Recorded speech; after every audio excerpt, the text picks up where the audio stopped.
Hey, it's Robert here from robertcbrand.online. I hope you're having a spectacular day wherever you are in the world today. Now, in today's video, I'm going to be talking about the 3 keys to prosperity. But before we get stuck into that, please do go ahead and subscribe to the channel. Click the bell icon so you get notified each and every time I do one of these videos. And of course, if you do like this video, and I really hope you do, then click the like button on the video as well. It gives me a little bit of love, makes me feel good, and also inspires me to do more of this stuff for you. So, with all of that good stuff out of the way, let's get stuck in.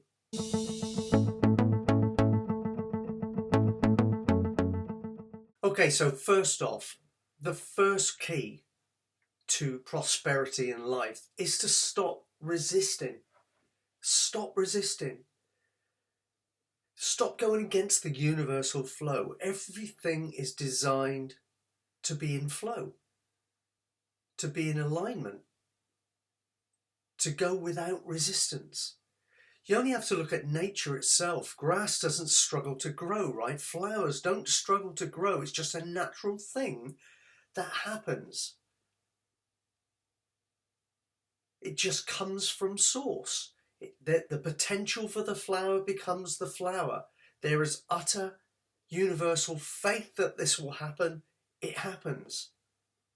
I'm suggesting that you apply the same principle to life. You see, what happens for a lot of us, in fact most of us, we go through life trying to figure out everything on a conscious level, which is exactly, incidentally, where we create all of the problems and challenges that we're facing on that same level of intelligence.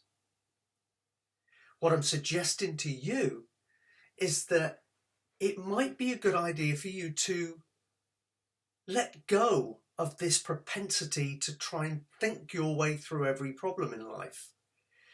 Because often as not, you'll create more problems as you go.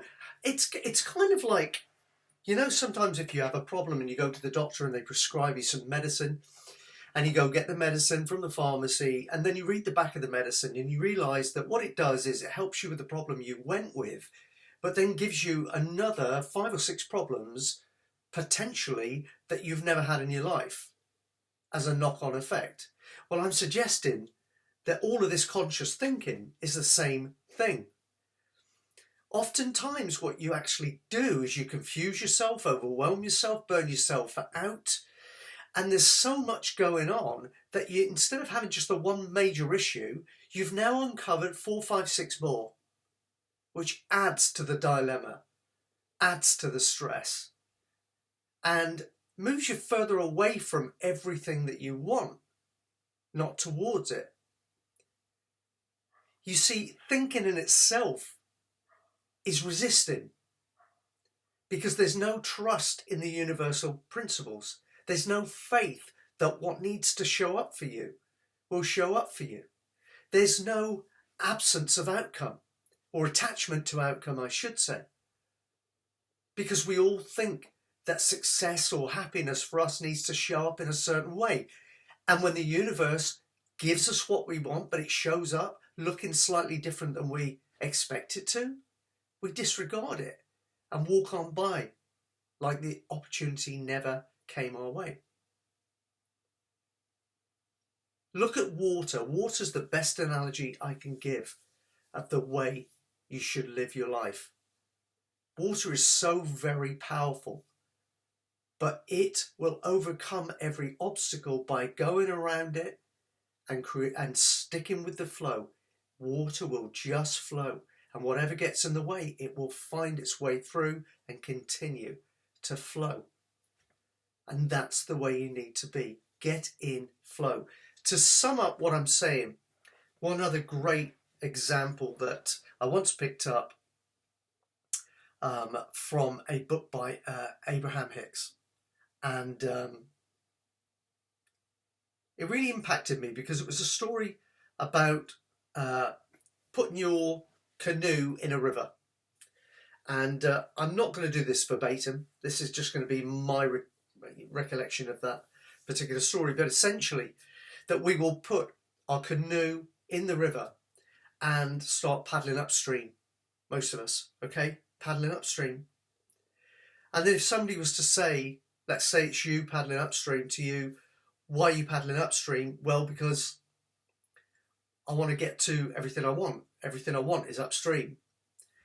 And you say, why do you think that? You say, well, because, this is hard. It's hard, and it should be hard. No pain, no gain, all this sort of stuff that we're preconditioned to believe. No pain, no gain. So I'm breaking a sweat here. It's absolutely killing me, which means I must be going the right way. Wrong. Who on earth said that things have to be hard in order for you to be moving in the right direction? It's the complete antithesis of the way the universe is set up. Generally, my experience is the opposite, is that when things are tough, that's actually the universe reaching out and letting you know you're doing the wrong thing, or you're moving in the wrong direction. The complete opposite. So if you're reading the signs the other way around, that can really screw with your life, right? That can really screw with what shows up in your existence. So the ideal thing for you to do would be to turn the canoe around, right? And you might say, well, yeah, Robert, right. It sounds right. Based on what you've said, yeah, I'll turn my canoe around and I'll row as hard as I can downstream, which is where you're telling me everything is. Well, almost right. The first part was right. Point your boat downstream. But you know what? Pull your oars in. Don't row with everything you've got downstream. Because again, what you're doing is, in your own way, you're resisting. You're not having faith that things will show up just in time every time, exactly as you need to see them and when you need them to arrive. If you paddle like fury, chances not you're going to get there too early and miss something that way. It's about having faith in the process, in the journey, and knowing that if you do this, there's a level of consciousness, a level of intelligence way higher than your own that will see to it that everything will just be as it needs to be, when it needs to be. So pull your oars in and go with the flow. The message here is stop resisting in life and go with the flow. Stop reading the road signs that the universal gives you the wrong way around. If the universal is telling you to turn right, don't think for a minute that means you need to turn left. If the universe is letting you know something's hard, that isn't telling you to do more of it because you're moving the right way. That's telling you something's wrong. Something's not aligned for you. You're moving in the wrong direction, or you're doing the wrong thing. Start watching for those signs and take appropriate action and watch your life change. Now, the second key to prosperity is the ability to have faith in yourself. Have faith that the outcome that you're pursuing is going to arrive. Have faith in the universal process. Have faith in your business. Just have faith in everything that you're doing, and have faith in everything that you are trying to create or attempting to create. Have faith that that stuff's going to show up. And you can literally, metaphorically speaking, move mountains. There's one trait of very, very successful people, and I learned this many, many years ago, and it's relevant to the discussion now. When they come to decision making, very successful people make their mind up about something very, very quickly, and are then very, very slow to change their mind about it. Unsuccessful people are the exact opposite. They take an age to make up their mind about what they're going to do. It takes forever to make a decision. But it takes no time at all for them to change it again and do something else. And what that really comes down to is a lack of faith. In the case of successful people, they have faith. Just an inner knowing about who they are and what they're doing, and they know. They trust themselves. Unsuccessful people do not. They have no faith in themselves. They oftentimes have no faith in what they're doing, and they're kind of lost, like a ship lost at sea. And it all boils down to a lack of faith. Now, here's the thing. I want to talk to you a little bit about the subconscious mind, because I've rattled on about this a lot in previous videos. The subconscious mind makes up around about 95% of who we are. 5%, the tip of the iceberg, is effectively our conscious mind. That's how we navigate our way through life. But the foundations for who we are below the surface, your subconscious mind. Now, here's the thing. You can work really, really hard to change your subconscious mind. You can say affirmations, you can meditate, you can visualize, and all of that good stuff helps. And I've got many, many other videos on the subject and how to make it work for you. But here's the thing. It goes into your subconscious mind, and over a period of time, it will reprogram your default settings so that you will produce a more favorable, empowering reaction to external stimulus. In other words, what it does is over a period of time, you're attaching different labels and different meanings to the things that happen in your world that create a better reaction from you so that you can create better things in your life. So rather than being disempowered and inhibited, you're empowered and enabled to go out there and be more, do more, and have more in life. Here's the one slight issue. Some people will give you negative feedback on the conscious level. And sometimes it will be from people who really have a high standing in your eyes. You know, you really attach a lot of significance to what they think. It could be anybody. But what happens is that can throw you off, even at the subconscious level, because your subconscious level is constantly seeking external evidence to prove these things are correct in order to form new beliefs. So if somebody criticizes you in a certain way and it upsets you and you think about it and you attach emotion to that thought, your subconscious mind will go to work on finding evidence to support what they say is true about you, which is the opposite of what you really want. That's what can happen. But in the case of successful people, they have a real faith in themselves and a knowing, an inner knowing. And that comes from a place below the subconscious level. The superconscious, if you like, the God force, your connection to who you really are. They're connected to themselves and aligned with themselves in a way that unsuccessful people are not.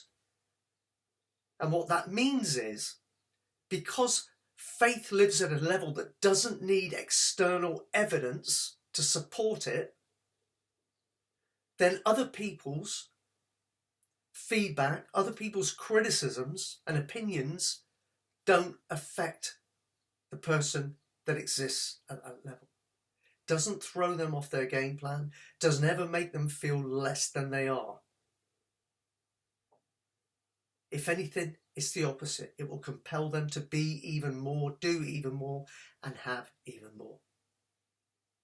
So what I'm suggesting is to really overcome this situation of not having faith in yourself, get reconnected to yourself.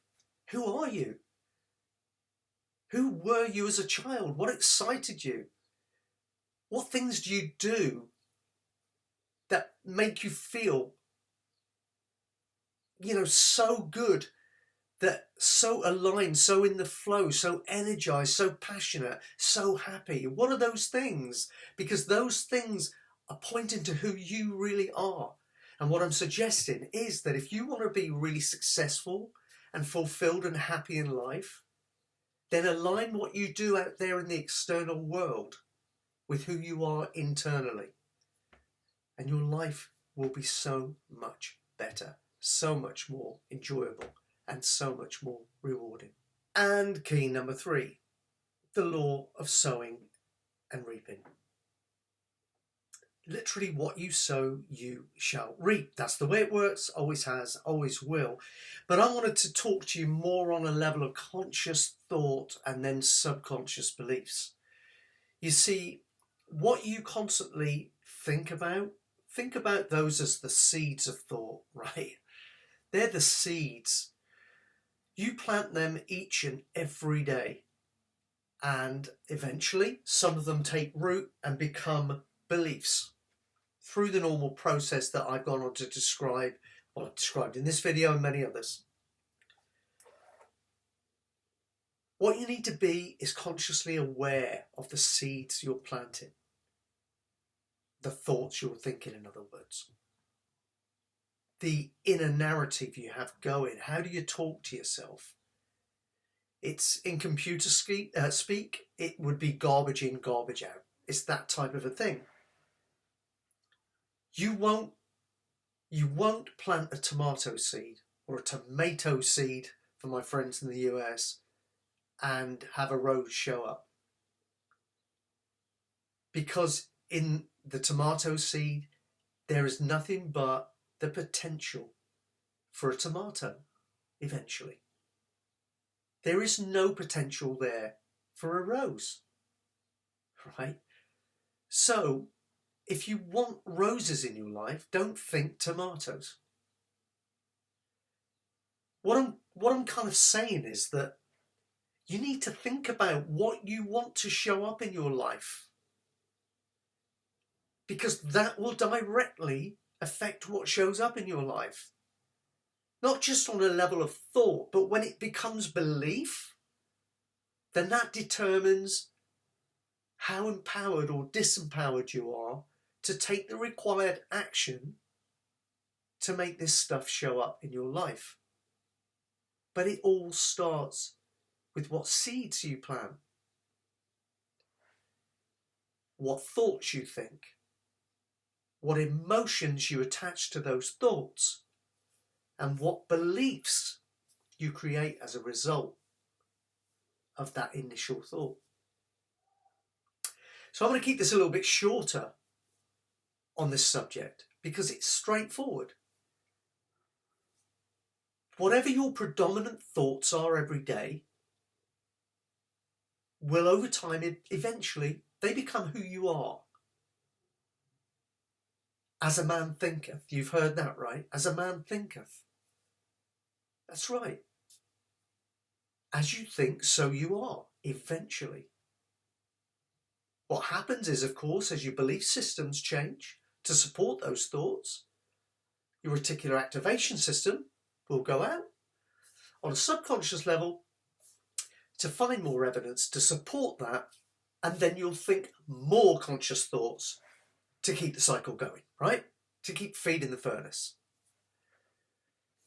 Everything in your world will change the minute you consciously change what you think about predominantly all day long. What you say to yourself predominantly all day long. And for most of us, we're not even conscious of what we're thinking and saying to ourselves all day long. I'm suggesting right here and now, if you want to change your life for the better, start here now, today, by consciously watching your thoughts and your inner narrative.